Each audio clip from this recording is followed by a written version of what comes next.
I'm Dr. Greg Nigh. Welcome back to another edition of the Deep Dive. And I'm recording on the weekend, so I didn't bother putting on a nice shirt. It's just me, we're all friends. So I'm just talking through a topic that's been on my mind. And so the topic today has to do with this idea that cancer is caused by and driven by genetic mutations.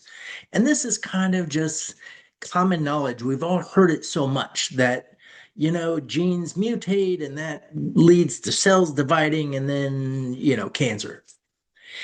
And since I started studying cancer, 20 years ago, well, more than 20 years ago, but clinically, like working, it kind of really studying the metabolism of cancer cells and how it all transpires, that just never made sense to me. And so anyway, today what I want to talk through is just briefly, as though I do anything briefly, but to talk through just this tiny bit of the evidence that to me makes that whole idea an absurdity. Now, keep in mind, billions are now being spent developing therapies based on mutations. So they sample tumors, they sequence the DNA, they say, oh, it's got these 18 mutations. And then they look at chemotherapy and how different chemotherapy drugs, oh, it works when there's this mutation, it doesn't work when there's that mutation. And so it's what's now called individualized medicine, matching up chemo with mutations. So, all right, today I'm going to just go through a little bit of the evidence that I think puts a lie to that whole idea. And as always, I'm going to kind of fumble through trying to get this shared with you. Um, hopefully, yeah, hopefully you're seeing me, and like right there is the article that I'm talking about. All right, I actually have to, I can't see what I'm talking about, so that's kind of a problem. Um, oh yeah, there we go. So, now, so bummed. I tried to get rid of this side one, but I'm not able to do that. Whatever, just ignore it.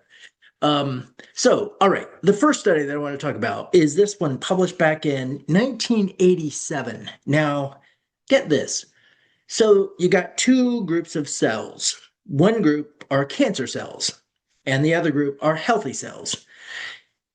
They took a fully mutated nucleus, all the DNA, out of a cancer cell.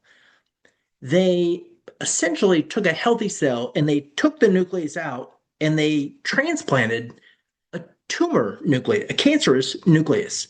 So now you have a cell with the fully mutated DNA inside a healthy cytoplasm, a healthy cell. They take that and they implant it into mice. If DNA were driving tumors, all right, well, we got it. The fully mutated cancerous DNA inside of a cell, we would expect that to then develop a tumor. Essentially, none of those mice developed a tumor. That cell went on to divide, becoming a healthy population of cells. That's weird. I mean, if DNA mutations are driving cancer, how did we explain that one? So that is the first example. Oh, now I'm going to have a hard time. Let's see. How do I get back to hang with me, hang with me. Okay, then hopefully, I don't know what you're seeing on your screen right now, but so then the same group did a follow-up study, and I'm hoping that you're seeing what I think you're seeing right now. The follow-up study they did just the opposite. They took healthy nucleus, healthy cell, healthy nucleus, no cancerous mutations. They transplant that into a cell, a cancer cell that has had its nucleus removed. So all those mutated DNA taken out, we put in the nucleus of a healthy cell, but now it's in the cell that was malignant. Transplant that into mice. 97% of those mice develop cancer. So that's telling us that it's not the DNA that is driving the cancer process. I mean, that's a brilliant experiment to do. And the outcome of it is saying it is not the mutations. The mutations are coming later. So, in just kind of learning and researching this way back, I came across the work of these two researchers, Anna Soto and Carlos Sonnenschein, who have an entirely different idea of why cancer develops. And they came up with called the tissue organization field theory. And that is to say that cancer is a tissue-based process. It's not cell-based. Cells kind of build themselves together and create tissue, and that it's the integrity of the tissue that allows cancer to develop. So this is one of their early studies. I believe this one was in, oh yeah, 2005.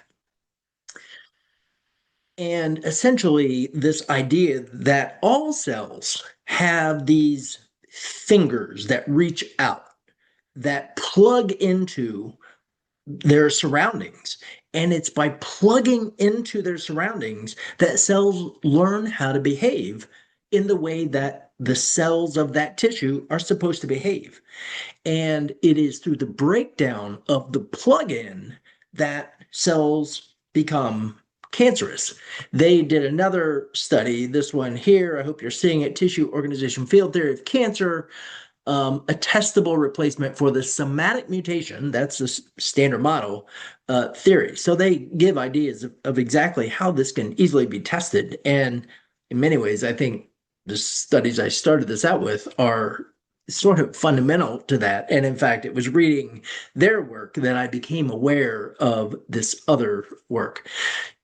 So it's just, and in fact, I've talked about presented at the it's the American Association of Naturopathic Oncologists, ONC-ANP. Couldn't even remember. And I've done many presentations at that conference. One of them was on alternative fields of how cancer develops. And this is one of the main ones that I talked about. I might have even written a chapter in a cancer naturopathic textbook on cancer about this. I'm not sure about that. So there is this whole field that they have developed, which is to say that all cells want to divide. Like bacterial cells, they just divide like crazy, right? And over time and evolutionary history, then cells started working together. But they point out that there's not a really clear time when we can identify that cells lost their urge to just keep dividing, that something happened that tempered their desire to divide. So their theory, and I think it seems reasonable in all that I've read about it, is that so in the standard model, um, cells have growth factors that, cells are in tissue and just being in the body. And the standard theory is that cells just hang out doing their thing, and then growth factors come in and cause them to replicate. So in breast cancer, it's estrogen is the growth factor, which is why they have therapy to block estrogen. Or in prostate cancers, testosterone is a growth factor. And there are other growth factors that have been identified, IGF-1 and others. In this theory, in fact, all cells want to divide. And there are many interrelated systems in place that prevent them, that suppress the urge to divide. And the problem is that it's the loss of the suppression that leads to cancer. It's the loss of the factors that inhibit growth rather than something coming in and stimulating growth, which there are lots of reasons that I think this makes a lot of sense. So, if you dig into their work, they identify some factors that kind of are the triggers for the loss of this inhibition on cell growth. Chronic wounding and inflammation is, of course, a major one. Inflammation is without question a significant driver of the cancerous process. If you look at what's happening immunologically around inflammation, if you carry that out chronically, you're looking at sort of a recipe for malignant behavior in cells. And I'm writing a chapter on this for a book right now that hopefully will be out soon. Mechanical stress and physical disruption, in a way, where that's kind of just amplifying the same thing. That if you injure tissue, that what happens, that sets up an inflammatory process underneath. And it's through that inflammation that all of those ways that cells plug into their surroundings that inhibit their cell division and teach them how to be a good liver cell or a good breast cell or a good prostate cell. Those plugins are what instruct the cell on how to behave. And so, as these things, carcinogenic exposure of the stroma, which is to say the kind of the stuff around cells, the connective tissue around cells, um, you get carcinogenic exposure. Again, what happens? Those plugins get retracted. And as that happens, cells lose their inhibition on growth. The last one here, microenvironmental and stromal dysregulation, it's sort of all ways of saying the same thing because it is a breakdown of the tissue that means that cells lose their inhibitions. Just a couple of additional ideas that have always intrigued me. So they sequence tumor, they do biopsies, they sequence the DNA to find the mutations in the DNA. So it was curious to me, like, well, okay, you have a tumor. What if I take cells from this part of the tumor and this part of the tumor? How do the mutations in these cells compare to these cells? Are they the same? So that if I'm giving a chemotherapy for these mutations, it's also going to work on these cells. Well, in fact, there have been several studies done. This first one, I think this one is on esophageal cancer, but I'm not sure, where they found right about a 70% difference in the genetic mutations. They sequence this one, only 30% overlap in those. So wait a minute. Well, if you've designed your therapy for these mutations, what about these cells? And in fact, I think a decent argument can be made that because of those differences, chemo, what are you doing if you're giving a drug to treat these mutations that these don't have? Then potentially you're creating a situation for resistance. This is another study. This one used, that first one was renal cell carcinoma, and this one I think is laryngeal or head and neck cancer. Again, over 70% difference in the mutation in the same tumor, mutations between cells at different places in the tumor, they have very little overlap between this. And then the final one that I put in here, it cut off the top, but this one is even more dramatic because there are some elements within the tumor where there is zero overlap in the mutation between cells taken from different places in the tumor. 0%.